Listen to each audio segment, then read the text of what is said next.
बिल्कुल चलिए सम्मिलित आइयो। होने के लिए आया। मैं माँ शक्ति। आज स्वाध्याय चंद्र का हमारा क्रमांक है 1044, दिन गुरुवार, तारीख 24 अक्टूबर 2024। और आज हमारे बीच में आदरणीय श्री एन के नेपसावन, जो additional commissioner income tax Kanpur से हैं। आपका जो विषय चल रहा है वो चल रहा है संतुलित जीवन कैसे जिए, part 51, how to live a balance life, part 51। इससे पूर्व 50 पार्ट ले चुके हैं। अब ज्यादा समय लेते हो, आदरणीय एन के नेपसावन से निवेदन करते हैं कि आज का उद्बोधन जारी करें। आदरणीय नेपसावन।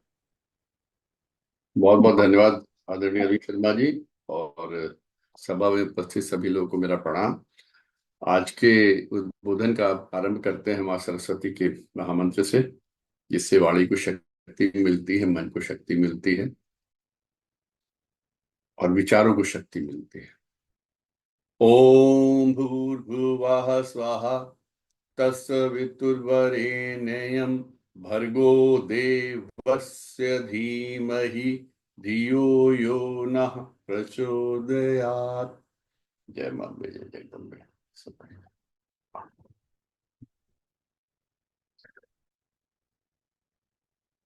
आजकल थोड़ा सा माहौल चल रहा है, सब फेस्टिवल्स वगैरह का, सब लोग उल्लास में है, उल्लास में जीवन चल रहा है, सब तरफ अच्छा ही अच्छा दिख रहा है।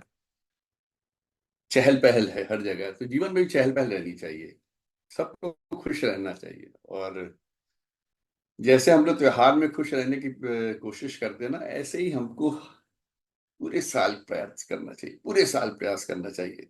हर दिन को फेस्टिवल माने, क्योंकि पता नहीं कौन सा दिन आखिरी हो। तो क्यों ना कोशिश की जाए कि हम हर दिन को एक त्योहार की, जरूरी नहीं कि त्योहार में हम बत्तियां जलाएं, दीप जलाएं, या रोशनी करें, या सजावटें करें, या नए कपड़े पहने, या कुछ करें, इसकी जरूरत नहीं है। लेकिन मन से उल्लासित रहना चाहिए। मन में एक फेस्टिवल का एक आभास होना चाहिए। हर दिन सवेरे उठते ही जब ये आभास हो कि हम उठ गए हैं, चारों तरफ हम संसार में हैं, इस संसार के अंदर हैं, ईश्वर ने हमको एक नया दिन दे दिया है, जीवित रहने के लिए एक नया जीवन प्रदान किया है। तो ये उल्लास का विषय है ना सर, ये तो एकदम पूरा फेस्टिवल की बात है। तो इसमें तो प्रसन्न रहना ही चाहिए, खुश रहना चाहिए कि जीवन का एक और दिन दिया गया है कि हम अपने दिए गए लक्ष्यों को प्राप्त कर सकें, हम अपने चारों तरफ के वातावरण को और अच्छा बना सकें, हम अपने चारों तरफ के वातावरण को और ज्यादा उल्लासित कर सकें, उन सभी लोगों को प्रसन्न रख सकें जो हम पे डिपेंडेंट हैं, या जिन लोग हम पे निर्भर हैं, जिन पे हम निर्भर हैं। कितनी ज्यादा हम आसपास के वातावरण में खुशियां बांट सकें, वो बांटनी चाहिए। देखिए, सच्चाई ये है कि हम जब पैदा हुए, हम निर्विकार थे। हम लोग को कोई, हमारे मन में कोई विचार नहीं था, कुछ नहीं था, बस दुनिया में आए थे। ये दुनिया में हमने अवतरण लिया, या हम दुनिया में पैदा हुए, आए, इसके पहले ये कहीं किसी जमीन पे हमारा कोई हक नहीं था। पैदा होते ही हम एक जमीन पे आ गए। और सच ये भी है कि जब हम चले जाएंगे शमशान से, हमको विदा कर दिया जाएगा, उस दिन हमारी जितनी भी प्लेनेट में हमारी जगह थी, वो सारी हमारी हाथ से चली जाएगी। We are not going to have any claim on anything on this planet. फिर हम, जब ये सच्चाई सामने है, तो हम किस चीज के लिए परेशान रहते हैं? हम हमें वाकई में जीवन में प्रसन्नता ही प्रसन्नता है, खुशी ही खुशी है, चारों तरफ अच्छा है। हम सिर्फ स्वयं कारण ढूंढते हैं दुखी होने के लिए, स्वयं कारण क्रिएट करते हैं, स्वयं परिस्थितियां क्रिएट करते हैं कि हम कैसे दुखी हो जाएं, दुखी होने का प्रयास करते हैं। उस प्रयास को हमको समाप्त करना है। दुख के लिए ही कारण ढूंढा जाता है, सुखी रहने के लिए किसी कारण की आवश्यकता नहीं होती। सुख तो एक नेचुरल है। आप देखिए, बच्चों को देखिए कितने खुश रहते हैं, क्योंकि उनके मन में कोई विकार नहीं है, उनके मन में कोई व्यभिचार नहीं है। बच्चे हमेशा खुश रहेंगे, प्रसन्न रहेंगे, हंसते रहेंगे। दे वांट टू क्रिएट, कहीं ना कहीं कुछ हैप्पीनेस की कोई बात क्रिएट कर दी जाए। ये तो जो जो हम बड़े होते जाते हैं, हम तरह तरह के विकारों में, तरह तरह के विचारों में, तरह तरह के व्यभिचारों में दिमाग घूमता है, कहाँ से क्या करें, कैसे करें, किधर इकट्ठा करें, किसको तंग करें, तंग करके कहाँ से की चीज स्क्वीज कर लें, किससे ले लें, कैसे कमा लें, धन एकत्र कर लें। वही हमारे दुखों का कारण है। जिस दिन हम अपने विचारों से इन सब चीजों को निकाल देंगे तो चारों तरफ सिर्फ प्रसन्नता ही रह जाएगी, चारों तरफ फेस्टिवल रह जाएगा, त्योहार होगा, उल्लास होगा, प्रसन्नता होगी। क्योंकि ईश्वर ने हमको यहाँ पर दुखी होने के लिए नहीं भेजा, उन्होंने हमको प्रसन्न रहने के लिए भेजा और ये कहा कि आप चारों तरफ के वातावरण को बढ़िया बनाइए, लोग आपके कारण प्रसन्न रहें, ये कोशिश कीजिए। जैसे एक आदमी बीमार हो गया, अक्सर बीमार रहता था, तो वो डॉक्टर के पास जाता, उसके एक दो स्टेंट भी पड़ गए, ये रियल स्टोरी है, मैंने पॉडकास्ट पे सुना था। तो उसके दो स्टंट पड़े हुए, उसको बीपी रहता, उसको ब्लड शुगर। तो डॉक्टर के पास जाता हुआ डॉक्टर ने उसको 4 गोलियां मॉर्निंग में खाने के लिए दी, 3 गोलियां शाम को खाने को दी। तो इलाज चलता रहा। डॉक्टर साहब, मैं मेरा काम बहुत अच्छा है, ढाबा चलाता था, मतलब रनिंग गुड ढाबा। सर बहुत अच्छा मेरा काम है, बहुत अच्छी कमाई हो रही है, मेरे घर परिवार में चारों तरफ मतलब बहुत संपन्नता है, मेरी पत्नी बहुत अच्छी है, मेरी बहुत केयर करती है, मेरे बच्चे अच्छे हैं, पढ़ाई में अच्छे हैं, सब बढ़िया, लड़के मेरे साथ हेल्प करते हैं ढाबे में आके, लेकिन मैं खुश नहीं रह पाता। क्या आप मेरी दवाइयों में कोई ऐसी गोली ऐड कर सकते हैं जिससे मैं खुश रहूं? डॉक्टर ने कहा, यार ऐसी कोई गोली होती तो मैं सबको दे देता, खुद भी खाता। ऐसी कोई गोली नहीं है, ऐसी कोई दवा नहीं है। तो कहा, फिर डॉक्टर साहब कैसे मैं खुश रहूं? तो डॉक्टर साहब ने कहा, एक ही तरीका है कि आप दूसरों को खुश रखना सीखिए, आप दूसरों को हंसाइए, दूसरों को खुश रखिए, दूसरों को प्रसन्न करिए, प्रसन्नता स्वयं आपके पास आएगी। उस शख्स का कहना था कि उसके बाद उसने अपने ढाबे में एक स्टेज लगवा दिया, परमानेंट स्टेज लगवा दिया, और लोगों को इनवाइट किया कि वो लोग अपने फंक्शन सेलिब्रेट करें, उसके आके बच्चे बर्थडे मनाने आए, कि मैरिज एनिवर्सरीज के फंक्शन करें, किसी को भी छोटा मोटा 100-50 आदमियों का या जैसे भी 10-15 लोगों का कोई भी फंक्शन करना हो करें, तो हम उनके साथ फेस्टिवल की तरीके एंजॉय करते हैं। और वहां पर उसने परफॉर्मेंस देनी शुरू कर दी। उसने कहा, मैं उन लोगों के साथ गाता हूँ, नाचता हूँ, परफॉर्मेंस देता हूँ, ह्यूमर क्रिएट करता हूँ, वो सब लोग खुश होते हैं, उन सबको खुश देख के मैं भी अब खुश रहने लगा। ना मुझे अब बीपी की चिंता रहती, ना मुझे शुगर की चिंता रहती है, ना मुझे अपनी किसी हार्ट की स्टंट विस्टंट की चिंता रहती। और डांस वांस करता हूँ सबके साथ, परफॉर्मेंस देके फिर जब मैं पसीना पोंछता हूँ, मुझे लगता है कि मैंने देखो कितने लोगों को खुश कर दिया अपने साथ। खुशी बांटने से ही मिलती है, और यही हमारा ध्येय होना चाहिए कि हम कैसे लोगों को, दूसरे लोगों को खुश कर सके, संतुष्ट कर सके, उनको ज्यादा से ज्यादा प्रसन्न कर सके। ऐसे में एक चीज बहुत इंपॉर्टेंट है कि हम ईश्वर की शक्तियों को माने, ईश्वरी शक्तियों को माने। ईश्वर है, कहीं ना कहीं है। इसमें मुझे एक स्टोरी, मतलब पढ़ा पढ़ा आप लोगों ने भी सुनी होगी सब, बस जैसे still for the sake of reference, कि एक रेलवे स्टेशन पे एक बच्चा जो था वो पानी बेच रहा था।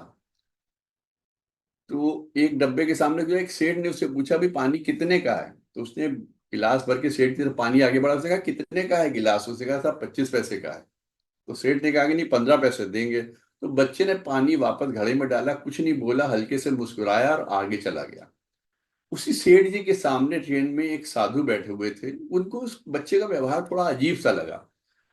उसी वक्त डब्बे से उतरे, ट्रेन के डिब्बे से उतरे, उतर के उस बच्चे के पास दौड़ते हुए गए, उसको बुला के रोका।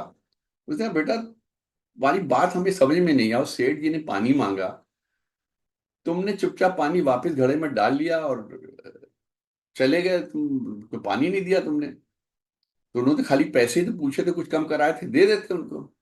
उसने कहा, महात्मा जी, साधु जी, स्वामी जी, सेठ जी को प्यास लगी ही नहीं थी। मैंने कहा, क्या मतलब? तुम कैसे कह सकते हो सेठ जी को प्यास नहीं लगी थी? कहता है, जिनको प्यास लगी होती है वो पहले मेरे से पानी मांगते हैं, पानी पी लेते हैं, उसके बाद पूछते हैं कितने पैसे देने हैं। सेठ जी तो खाली पानी के पैसे का अंदाजा लगाना चाह रहे थे, दाम पूछना चाह रहे थे, रेट पूछना चाह रहे थे, उनको प्यास लगी होती तो पहले पानी ले लेते। स्वामी जी की आंखें खुल गई। सच्चाई यही है कि हमें अगर ईश्वर की प्राप्ति की प्यास हो, अगर हमें ईश्वर की प्राप्ति की भूख हो, अगर हम ईश्वर को प्राप्त करना चाहते हैं, तो हम कभी उनके बारे में किसी तरह का कोई डिस्कशन नहीं करेंगे, किसी तरह की कोई इंक्वायरी नहीं करेंगे, कभी ये नहीं पूछेंगे कि भगवान है कि नहीं, हैं तो दिखते क्यों नहीं हैं, वो ये चमत्कार क्यों नहीं करते हैं, वो उसका दुख क्यों नहीं दूर करते हैं, वो मंदिर में ही क्यों रहते हैं, वो पुष्प ही क्यों चढ़ाते हैं। ये अगर हमारे दिल में ईश्वर को प्राप्त करने की प्यास नहीं है, तो हमारे मन में 10 सवाल आएंगे, 10 तर्क वितर्क कुतर्क आएंगे ईश्वर के संबंध में, उस परमात्मा के संबंध में, उस अनंत कोटि ईश्वर के संबंध में जिसने पूरे संसार का निर्माण किया। हम तरह तरह के वैज्ञानिक तर्क देना शुरू कर जाएंगे। लेकिन जिस दिन हमको उस ईश्वर की भक्ति की प्यास लगेगी, हम कोई तर्क नहीं करेंगे, पहले अपनी प्यास को तृप्त करने के लिए ईश्वर की भक्ति करेंगे, उनको प्राप्त करने का प्रयास करेंगे। हम जो भगवान के कहना चाहिए पूजा करने का, मैं तो कहूंगा कभी कभी सिर्फ नाटक करते हैं, इसको कोई अदरवाइज ना ले। फूल लिए, पेड़ से तोड़े, ईश्वर के चरणों में चढ़ाए, पूजा की, और मान लिया बस हमने पूरा अपने आप को समर्पित कर दिया। सच पूछे तो फूल आपने उस पेड़ से लिए, उस पेड़ के फूल हैं, और जिस पर चढ़ाए वो ईश्वर के चरण हैं। आपने क्या अर्पित किया?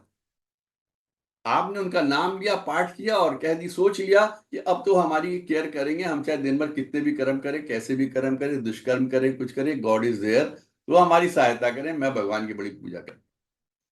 लेकिन जिस दिन आपको ईश्वर से प्रेम होगा, जिस दिन आपकी प्यास बढ़ेगी ईश्वर की प्राप्ति की, मोक्ष की प्राप्ति की, उस दिन आप गुलाब के फूल नहीं चढ़ाएंगे, अपने मन के हृदय के प्रेम के पुष्प चढ़ाएंगे, ध्यान का पुष्प चढ़ाएंगे, विचारों के पुष्प चढ़ाएंगे, अंतर्मन का पुष्प चढ़ाएंगे। जिस दिन अपने आप को आपने समर्पित कर दिया ईश्वर के चरणों में, बस वही दिन होगा जहां पर आपको ईश्वर की अनुभूति भी होनी प्रारंभ हो जाएगी और आपकी प्यास बुझनी भी शुरू हो जाएगी। वो दिन होगा जहां पर हम मान लेंगे कि हमको ईश्वर हमारे आसपास कहीं है और हम उसी ईश्वर का एक अंश हैं। देखिए कि हमने इस संसार में जन्म लिया है, उसका लक्ष्य है या उसका साध्य है वो ईश्वर, वो मोक्ष को प्राप्त करना, उस ईश्वर को प्राप्त करना, वो साध्य है। साधन क्या है? ये जो धन दौलत मकान जिनकी हमको आवश्यकता रहती है, और साधक कौन है? वो है हमारी आत्मा। जब हमारी आत्मा एक साधक के तौर पर उस साध्य को प्राप्त करने का प्रयास करती है, उन साधनों की सहायता से जो हमारी लिविंग के लिए बहुत आवश्यक है, जैसे खाने के लिए भोजन चाहिए, भूख के लिए पानी, प्यास चाहिए, प्यास के लिए पानी चाहिए, रहने के लिए घर चाहिए, पहनने के लिए वस्त्र चाहिए, इनकी जब आवश्यकता होती है, ये आवश्यकता पूर्ण हो जाए, तो मन को, आत्मा जो है उस साध्य को प्राप्त करने का प्रयास करती है। और जो सच्चा साधक होता है, वो साधनों के पीछे नहीं दौड़ता, वो एक कहना चाहिए बहुत लेवल के, लो लेवल के साधनों के साथ ही ईश्वर की प्रार्थना करता है, ईश्वर की साधना करता है, ईश्वर को प्राप्त करने का प्रयास करता है। परेशानी कहां शुरू होती है? जब हम इन साधनों को ही साध्य समझ लेते हैं, मतलब हम ये सोच लेते हैं कि शायद हमारा जीवन मोक्ष या ईश्वर की प्राप्ति के लिए नहीं है,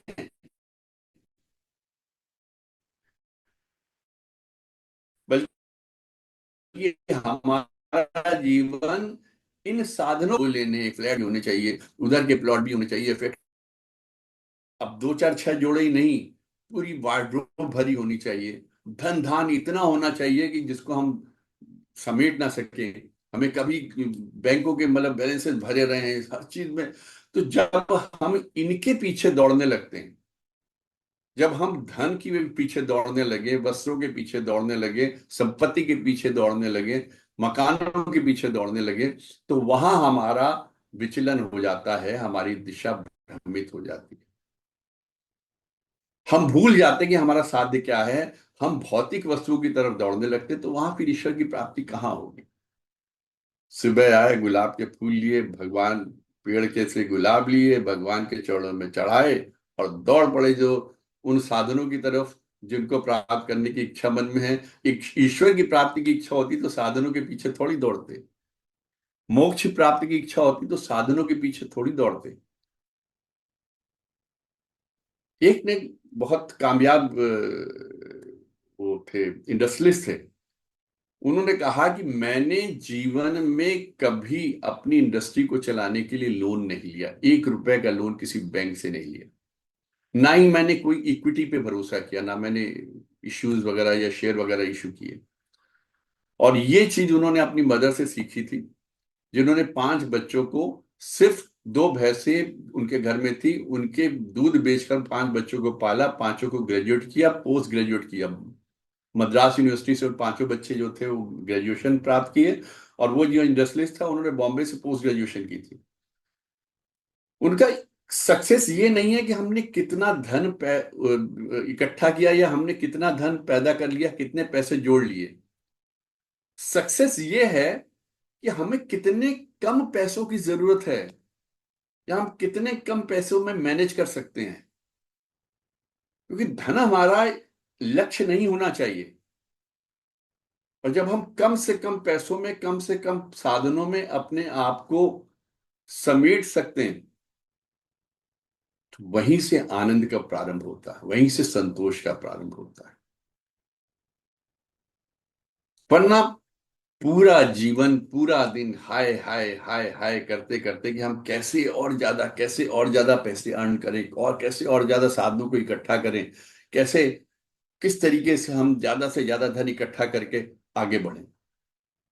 तो वो हमारे जो साध्य जब भौतिक वस्तुएं हो जाती हैं, तो वो विचलित होने लगते हैं। हमारे जो, कहना चाहिए, ये हमारे जो लक्ष्य हैं, हम उनसे विमुख होना शुरू कर देते हैं। लक्ष्य हमारे पर बिल्कुल कहना चाहिए खराब हो जाते हैं, पॉइजन्ड। और जब हमारे लक्ष्य खराब हो जाएंगे तो हम सुख कहाँ प्राप्त कर पाएंगे। सुख सभी चाहते हैं, सुखी सभी होना चाहते हैं, लेकिन हमारे जो प्रयास हैं वो विपरीत दिशा में हैं। वो भटक चुके अपने लक्ष्य से। इसलिए उन सभी रास्तों का त्याग करना चाहिए जो हमारे जीवन में कष्ट लेके आते हैं, विकार लेके आते हैं, दुष्कर्म लेके आते हैं, हमारे चरित्र को कलुषित करते हैं। उन सब से दूर हटना चाहिए। क्योंकि मैंने जैसे शुरू में कहा, सुख चारों तरफ फैला हुआ है, प्रकृति में चारों तरफ आनंद ही आनंद है, प्रेम ही प्रेम है। दुख तो हमने खुद क्रिएट किए हैं, अपनी कंडीशंस खुद खराब की हैं, अपने लिए परेशानियां खुद पैदा की हैं। आप कुछ मत करिए, आप भगवान की आराधना कीजिए, अपना काम करिए, अपने कर्तव्यों का निस्तारण करिए। अगर आप नौकरी करते हैं तो ईमानदारी से नौकरी करिए, बिजनेस करते हैं तो ईमानदारी से बिजनेस करिए। आपको किसी तरह का कोई कष्ट, कोई रोग, कोई कुछ होने वाला ही नहीं। परेशानियां तभी होती हैं जब आप गलत सलत रास्तों पे चलना शुरू कर देते हैं। खुद आमंत्रित करते हैं, आओ आओ परेशानियों, तुम लोग आओ, मैं इतना सुखी क्यों हूं, मैं इतना खुश क्यों हूं।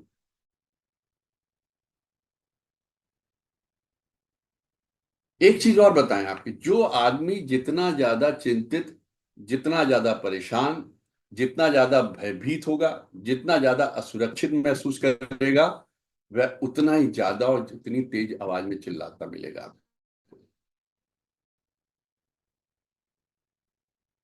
तीक्ष्ण आवाज में, मतलब हमेशा हाय हाय करता हुआ। वो भयभीत रहता है, उसको अपने भविष्य की चिंता है, उसको उसको अपने कर्मों की चिंता है। जो मैं कर्म कर रहा हूं, जो गलत सलत कर रहा हूं, ये पता नहीं कब आके मेरे ऊपर मुसीबत बन जाए। अगर वो ईश्वर पे विश्वास करता होगा, अगर वो अच्छे कर्मों पे विश्वास करेगा, अगर उसको कर्म की थ्योरी पता होगी, तो कभी गलत कर्म नहीं करेगा। तो जो लोग अधिक चिंतित रहते, परेशान रहते, व्यथित रहते हैं, तो वो लोग चिल्लाते बहुत, बहुत परेशान हाय हाय करेंगे। लेकिन जो व्यक्ति ईश्वर को मानने वाला होगा, जो वो आदमी अपने अच्छे सत्कर्म कर्मों, अपने अच्छे कर्मों पर विश्वास रखता होगा, जिसको ये अपनी ईमानदारी पे भरोसा होगा, वो उतना ही निश्चिंत होगा, वो उतना ही निर्भय होगा। उसके मन में कोई दिमाग, कोई द्वंद्व हो ही नहीं सकता, कोई परेशानी हो ही नहीं सकती। वो आनंद की हिलोरें लेता रहेगा, तो उसको पता है उसने कुछ गलत नहीं किया है। जब गलत कुछ किया नहीं तो फिर डर किस चीज का? डरते वही हैं जो गलत करते, चाहे वो कोई दफ्तरों में काम करते हो और चाहे वो बिजनेस करते हो। जो मिलावट मिलावट करता बिजनेस में, उसका हमेशा डर रहेगा कि मिलावट ना पकड़ी जाए। जो गलत सलत काम करते हैं दफ्तरों में, प्राइवेट ऑफिस में, इधर उधर चोरी चकारी में पड़े रहते हैं, उनका हमेशा ये डर रहेगा कि उनकी चोरी चकारी पकड़ी ना जाए। हमेशा टेंशन में रहेंगे, तनाव में रहेंगे। तो ये सब हमारी सेल्फ अर्न चीजें हैं। कम खाइए, कम कपड़े खरीदिए, छोटे घरों में रहिए, लेकिन इस तनाव से मुक्त रहिए। अननेसेसरी के तनाव, अननेसेसरी के टेंशन लेने से कोई फायदा नहीं। प्रोग्रेस करिए, बिल्कुल प्रोग्रेस करिए। आपको तरक्की करनी है, तरक्की करनी चाहिए, लेकिन मेहनत करिए, ईमानदारी के साथ करिए। रास्ते खुले हुए हैं, किसी ने नहीं रोका आपको ईमानदारी से काम करने में। परेशानियां तभी आती हैं जब आप उल्टे सीधे कामों में पड़ जाते हैं, और ये हम लोग खुद स्वयं मोल लेते हैं। इसलिए जब तक हम रास्तों का त्याग नहीं करेंगे, जो हमने गलत रास्ते अपना लिए, हम लोग को मुक्ति नहीं मिलनी, मोक्ष नहीं मिलना, ईश्वर की प्राप्ति नहीं होनी। हम इन्हीं भौतिक वस्तुओं में घूमते रह जाएंगे और जन्म जन्मांतर इन्हीं में उलझे रह जाएंगे। जब हम ईश्वर और मोक्ष के जो हक साध्य हैं, उसकी जगह पे हम भौतिक वस्तुओं को ही साध्य समझ लेंगे, अपने साधनों को साध्य समझ लेंगे, जिन चीजों से ईश्वर की प्राप्ति हो सकती है, हम उन चीजों को ही मान लेंगे ये ईश्वर है। मकान में ही हमारा दिल बसता है, ईश्वर इसी में है। हमारे पास बहुत धन दौलत हो जाए, इसी में है। फिर फिर कल्याण नहीं हो सकता ना। और फिर अच्छा, ये सब हम किसके लिए कर रहे हैं? अक्सर आपने देखा होगा कि जैसे कोई बड़ा आदमी होता है, उसके चारों तरफ दो चार बॉक्सर होंगे, पांच सात लोग साथ चलते होंगे। कोई थोड़ी पॉलिटिकली एडवांस हो जाएगा, दो चार सात लोग चलते होंगे, 10 15 20 लोग चलते होंगे। जितना बड़ा इसका लेवल हाई होगा, उतने ज्यादा लोग उनके साथ जब घर से निकलेंगे, कई लोग होंगे। घर में सुबह उठते ही 10 15 लोग आना शुरू हो जाएंगे, आके बैठ जाएंगे, चाय पानी चल रहा। ये किस लिए होता है, किसके लिए होता है? कभी दिल पे हाथ रख के सोचिए कि जितने लोग आपके पास आते हैं, या जितने लोग आपसे मिलते हैं, जितने लोग आपके साथ चलते हैं, क्या वो आपसे हृदय से प्रेम करते हैं? क्या आपको मन से चाहते हैं? हो सकता है पीठ पीछे आपकी बुराई करते हो, लेकिन सबको आपसे कुछ ना कुछ चाहिए। सबको आपसे कोई ना कोई फेवर चाहिए, इसलिए वो आपके आसपास मंडराते रहेंगे। जब तक उनको महसूस होगा कि आप उनका फेवर कर सकते हैं, आप उनकी सहायता कर सकते हैं, आप उनका कोई लाभ प्रदान कर सकते हैं, कोई आप उनको जितने भी भौतिक साधन हैं उनमें कुछ उपलब्धि करा सकते हैं, धन दौलत जमीन कुछ दिलवा सकते हैं, वो आपके चारों तरफ मक्खियों की तरीके मंडराते रहेंगे। लेकिन जिस दिन उनको समझ में आ जाएगा कि आप कुछ नहीं कर सकते, आप इन सब चीजों के अनुकूल नहीं हैं, वो धीरे धीरे सब छिटक जाएंगे। तो आप किसके लिए करते हैं? एक साधु थे, उन्होंने बताया, वो कहते हैं कि हम लोग जितना इस जीवन में धन की अर्जित करते हैं, जितना कमाते हैं, अगर हम उसकी माप करें, उसको तौलें, तो पता चलेगा मुश्किल से 5% हम अपने ऊपर खर्चा करते हैं। मुश्किल से 5%। अगर हम बहुत खर्चीले हैं तो 10% मान के चलिए कि 10% हमने खर्चा किया। बाकी 90% या तो हम जोड़ते रहते हैं, जमीन जायदाद खरीद ली, बैंकों में जमा कर दिया, ज्वेलरी खरीद ली, या फिर हम अपने मित्रों के ऊपर खर्चा करते हैं, अपने परिवार वालों के ऊपर खर्चा करते हैं, या उन लोगों के ऊपर खर्चा कर देते हैं नक्शेबाजी जमाने के लिए, जिनको हम जानते भी नहीं। अगर हमने इस तरह के धन को अर्जित करने के लिए कोई गलत तरीका अपनाया है, अगर हमने गलत साधनों का उपयोग करके उस धन को अर्जित किया है, तो खर्चा तो हमने अपने ऊपर कुछ 5 या 10 रुपए किए, और जब कर्म भुगतने पड़ेंगे तो हमको 100 रुपए के कर्म भुगतने पड़ेंगे। मार जो पड़ेगी हमको, वो 100% की पड़ेगी, जबकि हमने उसका जो लाभ लिया मुश्किल 5 से 10% लाभ हमको मिला। तो क्यों ना हम अपने आप को उतने तक ही सीमित रखें जितनी हमारी आवश्यकता है। सच्चाई यही है कि जिस दिन हमारी सांस निकल गई, जिस दिन हमारा अंतिम समय आ गया, हमने जितना भी धन अर्जित किया हो, जितनी भी दौलत बनाई हो, जितनी भी संपत्ति बनाई हो, हमारे पास कुछ नहीं रह जाना है। हम कुछ साथ नहीं ले जा सकते। हमारे आखिरी सांस लेते ही वो सब कुछ दूसरों का हो जाएगा। हमारा कुछ नहीं रहने वाला। जिसको हम आज मेरा मेरा मेरा मेरा करके मरे जा रहे हैं, हमारा कुछ भी नहीं रह जाएगा, वो सब दूसरों के हिस्से जाने वाला है। और हमारा तो अंश भी इस प्लेनेट पे नहीं रह जाएगा, इस पृथ्वी पे हमारा कोई अस्तित्व ही नहीं रह जाएगा। घर वाले चाहेंगे तो कोई फोटो लगा सकते हैं, वरना वो भी नहीं रह जाने वाली। किसके लिए?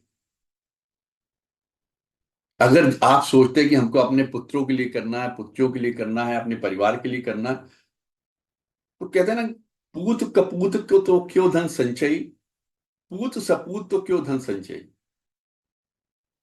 अगर आपके पुत्र गुणवान हैं, आपके पुत्र नेक हैं, आपके पुत्र गरिमा वाले हैं, तो खुद ही इतने शक्तिशाली बन जाएंगे कि उनको आपके धन की आवश्यकता ही नहीं पड़ने वाली। मैंने कितने ही बच्चों को देखा जो अपने पेरेंट्स से कहीं ज्यादा आगे तरक्की कर गए, बिजनेस में बहुत बड़ी तरक्की कर गए। फादर उनके मुश्किल से 1% भी नहीं है, बच्चों ने इतनी तरक्की कर ली। फादर के सामने, पेरेंट्स के सामने ही, उनको कोई आवश्यकता नहीं पेरेंट्स से धन की। और अगर आपने अपने बच्चों को लायक नहीं बनाया, वो कुपूत निकल आए, उनका आदतें खराब हैं, दुष्कर्मी हैं, व्याभिचारी हैं, तो आप चाहे कितना भी धन संचित करके उनको दे जाएं, वो 2 मिनट में सारे धन को स्वाहा कर देंगे और अंत में एकदम निर्धन की तरीके खड़े होंगे। तो आप आवश्यकता के अनुसार ईमानदारी से काम करते हुए, ईमानदारी से बिजनेस करते हुए, ईमानदारी से अपनी नौकरी करते हुए जितना कर सकते हो आवश्यकता के अनुसार ही संचित करें, ताकि आपको अननेसेसरी के तनावों से मुक्ति मिल सके। तो जहां आपने गलत रास्ता पकड़ा वहीं तनाव शुरू हो गया। तो जब हम रास्ते अपने गलत कर लेते हैं, तो हम स्वयं ही अपने लिए अकारण ही दुखों को आमंत्रित करते हैं, कष्टों को आमंत्रित करते हैं, मुश्किलों को आमंत्रित करते हैं। उनसे हमको बचना चाहिए। इसमें एक मेरे को बहुत, अभी मैंने 1 हफ्ते पहले की स्टोरी पढ़ी थी, थोड़ी अजीब सी लगी मुझे भी। ऐसा भी हो सकता है तो स्टोरी की 2 भाइयों की स्टोरी थी। उनके फादर की डेथ हो गई, दोनों भाई थे। तो उन्होंने अपनी फादर की संपत्ति भी बराबर बराबर आराम से बांट ली, बिजनेस भी अलग अलग करते थे। तो बड़े भाई के जो घर था उसके, सुबह उठा तो उसने देखा बाहर किसी ने एक नींबू रखा हुआ है, उसके ऊपर थोड़ा सिंदूर पड़ा हुआ है और एक काली मिर्चा रखी हुई है। तो वाइफ ने कहा इसको छूना न मत, और उसने खुद भी नहीं छुआ, हटाया भी नहीं। बाद में सफाई फाई वाले आए, उनसे हटवा दिया। वहां पे 10-15 दिन तक लगातार उनके दरवाजे पे ऐसे कोई रात को नींबू वगैरह रख के चला जाता था। तो थोड़ी शंका होती, थोड़ी घबराहट होती है कि हमने, कौन है हमारा ऐसा शत्रु होगा जो रात को इस तरीके से काम कर देता है।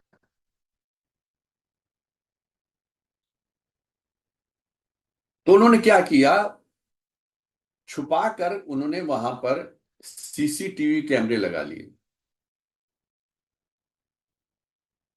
ताकि बाहर किसी को पता ना चले कि सीसीटीवी कैमरे लगे। हॉल में छुपा के रख दी, जो बाहर तक उसको कवर कर रहे थे। अगले दिन सुबेरे उठे, फिर वो नींबू रखा था, उन्होंने सब सीसीटीवी कैमरे की रिकॉर्डिंग देखी। तो ही वॉज सरप्राइज्ड कि वो छोटा भाई उसका, जिससे वो मन से प्रेम करता था और जिसके साथ किसी तरीके का कोई उनके साथ भेद विभेद कुछ भी नहीं था, खुशी खुशी उन्होंने सारी संपत्ति भी फादर की बराबर बराबर बांटी थी, दुकानें आराम से बढ़ गई थी, सब कुछ आराम से हुआ था, दोनों अपने अपने परिवारों में खुश थे। वो छोटा भाई उनके दरवाजे पे वो नींबू और सिंदूर रख के जा रहा था। उनकी पत्नी ने कहा कि मैं अभी जाती हूँ, दोनों से बात करती हूँ, अपने देवर देवरानी से। तो बड़े भाई ने कहा कि नहीं, तुम शांत रहो, मुझे बात करने दो। ये इन्होंने चुपचाप अपने छोटे भाई के घर गए, जाके उससे बात की। उससे कहा कि पता नहीं यार, कोई आजकल हमारे घर के सामने सुबह सुबह इस तरीके से नींबू रख जाता है, उस पर सिंदूर पड़ा होता है, मिर्चा विर्चा पड़ी होती है, हमको थोड़ा सा भय लगता है। तो छोटे भाई ने अनजान बनते हुए, अरे भैया ये कौन कर रहा है, ये तो बड़ी गलत बात है, आपने छुआ तो नहीं, उसमें बड़ा टोटके वगैरह हो जाते हैं, इसमें तो काला जादू हो जाता है। उनका यार पता नहीं, हमें भी बड़ा 10-15 दिन तो हम बड़े परेशान रहे। उसके बाद फिर अंत में परेशान होकर हम लोग ने सीसीटीवी कैमरा लगा लिए थे, उसमें सब रिकॉर्डिंग हो गई है। जैसे ही बड़े भाई ने कहा कि हमने सीसीटीवी कैमरे लगा लिए थे और उस पर रिकॉर्डिंग हो गई है, छोटे भाई का मुंह फक रह गया। उससे फौरन बड़े भाई के पार पैर पकड़ ली कि भैया मुझसे गलती हो गई। तो बड़े ब्रदर ने पूछा कि आखिर ऐसी बातें, हम दोनों के परिवारों में कोई ऐसा भेद नहीं है, कोई आपस में ऐसा ईर्ष्या की बात नहीं है, सब कुछ है, तुम्हारे पास भी मेरे पास भी, अपने बच्चे सब ठीक से अच्छे पढ़ रहे हैं, किस चीज ने तुमको लीड किया कि तुम वहां पर जाकर ये करके आओ मेरे दरवाजे पे? ऐसी क्या परेशानी आ गई, कोई थी तो मुझको बताते। तो छोटे भाई ने कहा कि भैया, हम दोनों का बिजनेस एक ही मार्केट में है, लेकिन पता नहीं आपकी दुकान बहुत चलती है, मेरी दुकान उस हिसाब से नहीं चलती। तो मुझे किसी ने कहा कि आपका भाग्य बहुत तेज है, अगर मैं नींबू और सिंदूर आपके दरवाजे पर रख दूंगा और आप उसको छू लेंगे, तो आपका भाग्य मेरी तरफ आ जाएगा और मेरी दुकान चलने लगेगी। बड़े भाई ने छोटे भाई को लिपटा लिए, कहा पगले, मैंने आज जब देखा कि तुमने नींबू और सिंदूर रखा है, अब तक तो हम लोग छूते नहीं थे, मैंने खुद उठाए हैं और अपनी जेब में लेके आया हूं, ये लो मेरे हाथ में है, जैसे कहो मैं इसका वो उपयोग करूं, जिस तरह से कहो मैं इसका करूं। तुम मेरा भाग्य भी ले लो, मेरी सारी ऊर्जा ले लो, मेरा सारा जीवन अपने परिवार के लिए। तुमने ऐसा सोचा कैसे? अगर तुम्हें कोई परेशानी थी, तुम्हें कोई बात थी, तुम मुझसे कहते तो सही। उसने माफी मांगी, इस तरह से बात खत्म हो गई। लेकिन आप देखें, मन में कैसे कैसे कलुषित विचार आते हैं कि लोग बाहरी तो छोड़िए, अपनों के विरुद्ध भी कैसे कैसे षड्यंत्र करते हैं। ये चीजें तनावग्रस्त करती हैं आदमी को। ये बातें हैं जो आदमी को तनावग्रस्त करती है, उसको उसके पथ से विचलित कर देती हैं। तो कहते हैं ना कि हम स्वयं ही दुख को खरीदते हैं, कष्ट को आमंत्रित करते हैं। ये तरीके हैं। आप किसी से ईर्ष्या करने लगे तो ईर्ष्या में आप ऐसे कदम उठा लेते हैं।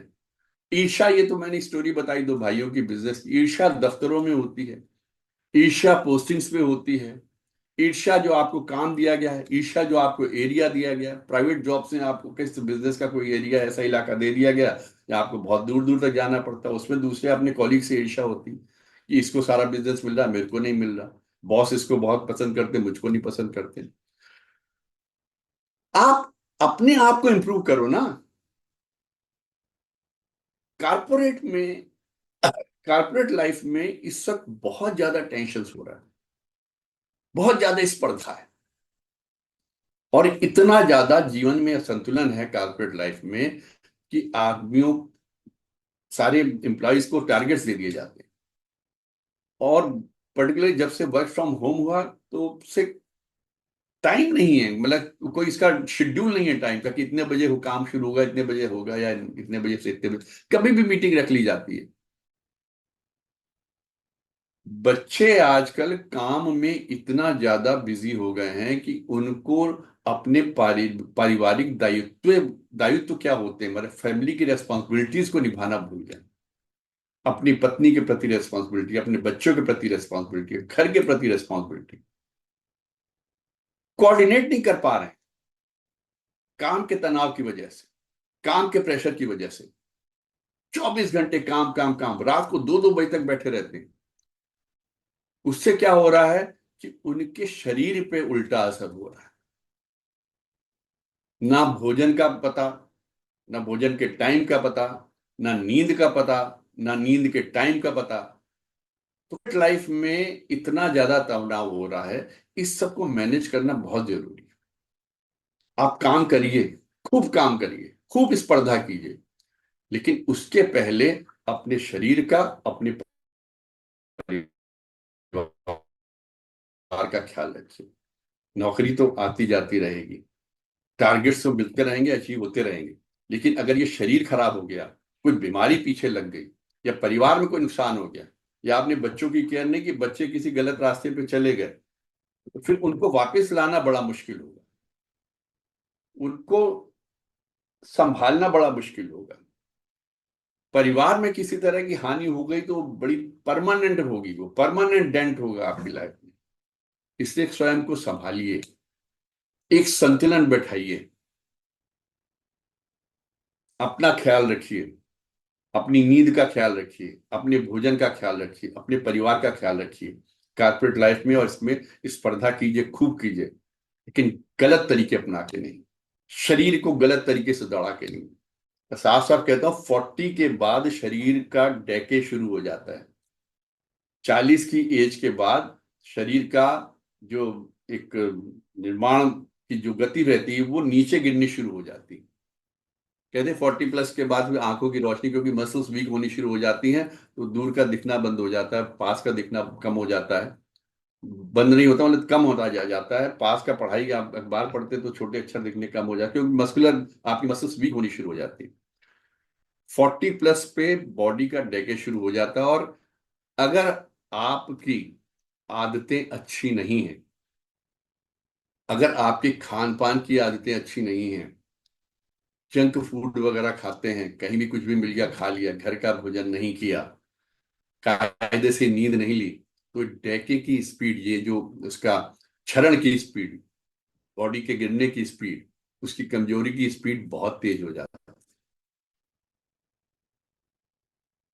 40 के बाद जब शरीर में क्षरण शुरू हो जाता है, शरीर में कमजोरियां शुरू हो जाती, मसल्स वीक होनी शुरू हो जाती हैं, तो हम लोग धीरे धीरे उस अवस्था की तरफ पहुंचने लगते हैं जहां पे हमको इस संसार को छोड़ के जाना है। लेकिन जब हम इस तरह की आदतें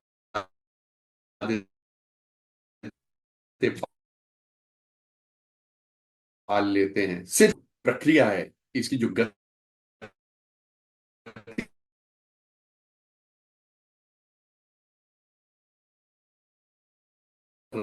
हमको मारने की क्या जरूरत है, रहने दो, इसको तो जाना है, जिसको तो रास्ता छोड़ना है।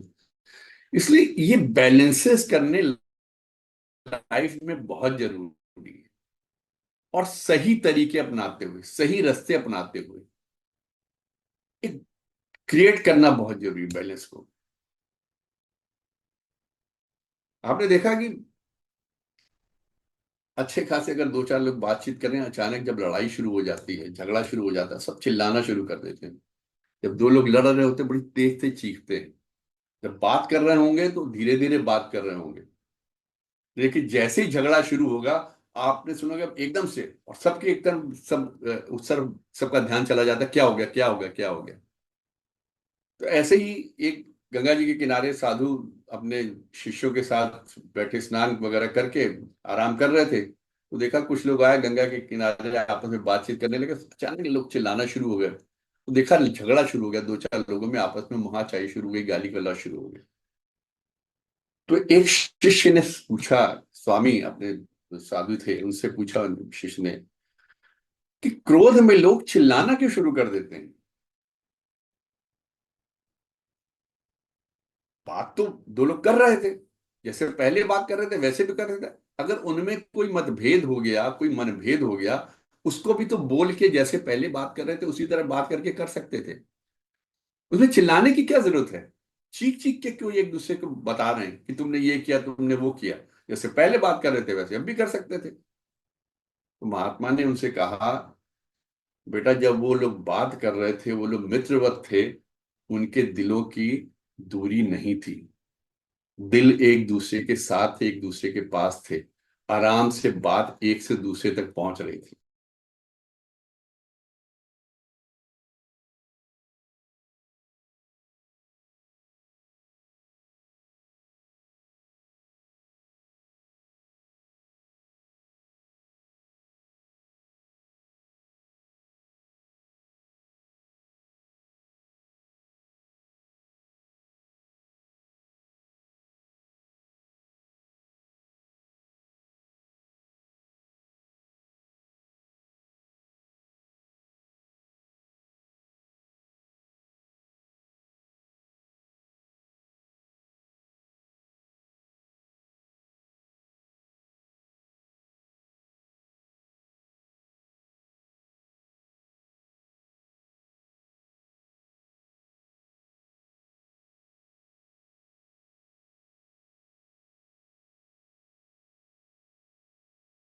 वहां हमें चिल्लाना पड़ता, वो क्रोध है, वो झगड़ा है। हमें इन सब से बचना, इन सब से दूर रहना। कभी किसी के नुकसान के बारे में सोचिए भी नहीं, क्योंकि ये सब ऐसे कर्म हैं जो कब कहां कैसे किस रूप में सामने आए, आप विश्वास नहीं कर सकते। आप सोच नहीं सकते कि एकदम से कैसे चीजें निकल के आती हैं। स्तब्ध रह जाएंगे आप। और तब आपको याद आएगा कि मैंने वहां उस टाइम उसके साथ ये किया था, इसलिए ये आज मेरे को झेलना पड़ रहा है, इसलिए मुझे आज इसको फेस करना पड़ रहा है।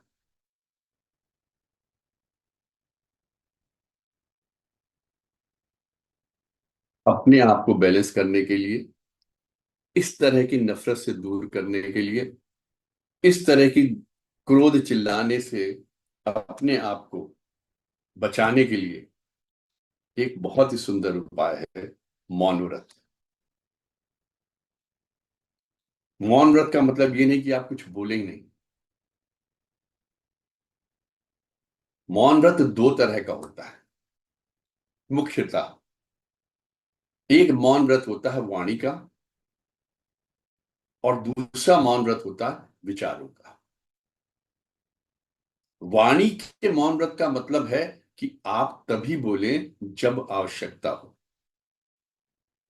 कम बोलें, संयमित बोलें, विचार करने के बाद बोलें। मतलब किसी भी बात को कहने से पहले उस पर अच्छे से विचार कर लें कि जो आप कहने जा रहे हैं, क्या उसकी कहने की आवश्यकता है कि नहीं, और जो कह रहे हैं वो सत्य है कि नहीं, वो फैक्चुअल है कि नहीं, कहीं झूठ या फैलाई हुई बात तो नहीं है, सुनी सुनाई बात तो नहीं है। संयम रख के बोले, आक्रोश में ना बोले, उत्तेजित होकर ना बोले, और कम बोले। जब आप इन चीजों का विकास कर लेंगे वाणी में, और मीठा बोलना शुरू कर देंगे, तो आपकी ऊर्जा नष्ट नहीं होगी। आपकी ऊर्जा आपके अंदर बनी रहेगी और नई ऊर्जा का सृजन होगा। आपने देखा होगा कई लोग सिर्फ बोलने की वजह से मात खा जाते हैं। जरूरत से ज्यादा बोलने की वजह से उनकी बातें इतनी फैल जाती हैं कि लोग उनसे दूर होना शुरू हो जाते हैं। आवश्यकता से अधिक कभी नहीं बोलना चाहिए। कुछ लोगों को लगता है कि अगर हम, ये जो कमेटी बैठी है या मीटिंग बैठी हुई है, अगर हम इसमें नहीं बोलेंगे तो हमारा अस्तित्व ही नहीं रहेगा। सिर्फ अपने अस्तित्व को, अपनी प्रेजेंस को दिखाने के लिए लोग कुछ ना कुछ बोलना शुरू करते, कुछ ना कुछ बोलते रहेंगे। और जब आप जबरदस्ती बोलेंगे और सिर्फ प्रेजेंस दिखाने के लिए बोलेंगे, तो आप हमेशा कुछ ना कुछ गलत बोल ही जाएंगे। सुनी सुनाई बातों पे अफवाहों को आगे फैला देंगे। इसलिए वाणी पे नियंत्रण बहुत ही आवश्यक है, अति आवश्यक है। वाणी पे नियंत्रण होगा तो आप तमाम परेशानियों से, तमाम तनावों से दूर। चलिए साहब, बहुत बहुत धन्यवाद आदरणीय ममता सक्सेना शर्मा जी, बहुत बहुत धन्यवाद आदरणीय एनके नेप साहब कि आपने समय निकाल समय दिया। और जूम के लोगों का विशेष रूप से धन्यवाद कि आपने समय निकाल समय दिया। और जैसे कि एक विचार के साथ और 3 बार ओम के साथ अपनी बात समाप्त करते हैं। आज का विचार: तलाश जिंदगी की थी। एक सेकंड, हो रहा है। कहाँ जिंदगी तलाशने चले गए?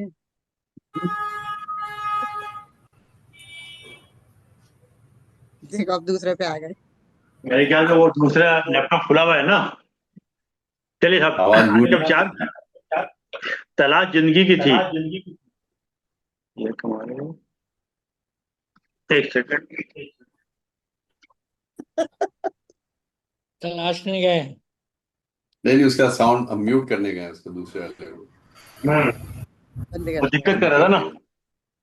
जी जी। अब सही आएगा। तलाश जिंदगी की थी तो दूर दूर तक निकल पड़े।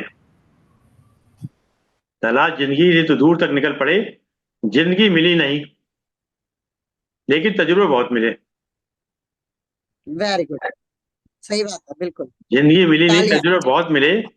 किसी ने मुझसे वाह, वाह। कहा किसी ने मुझसे कहा कि तुम इतना खुश कैसे रह लेते हो। किसी ने मुझसे कहा कि तुम इतना खुश कैसे रह लेते हो। तो मैंने कहा कि मैंने जिंदगी की गाड़ी से वो साइड ग्लास ही हटा दिए जिसमें पीछे छूटते रास्ते और बुराई करते लोग नजर आते थे। बहुत बढ़िया, बहुत बहुत बढ़िया, बढ़िया। वाह वाह वाह वाह वाह। वाह वाह तो सर। मैंने कहा कि मैंने जिंदगी की गाड़ी से वो साइड ग्लास हटा दिए जिसमें पीछे छूटते रास्ते और बुराई करते लोग नजर आते थे। बहुत बहुत बढ़िया, बढ़िया। Very nice. चलिए, आइए सिनेमा उनको क्या करते हैं। ओम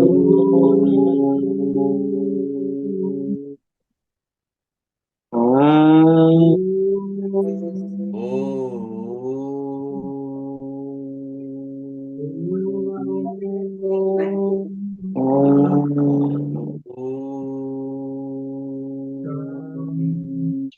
शांति शांति शांति। शांति। सबको प्रणाम, सभी सबको प्रणाम, दंडवत। सभी प्रणाम।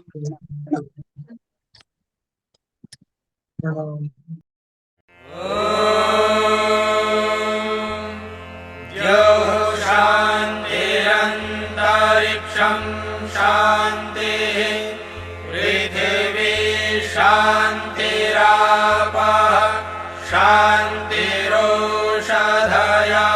शान्तिः वनस्पतयः शान्तिर्विश्वे देवाः शान्तिर्ब्रह्म शान्तिः सर्वं शान्तिः शान्तिरेव शान्तिः।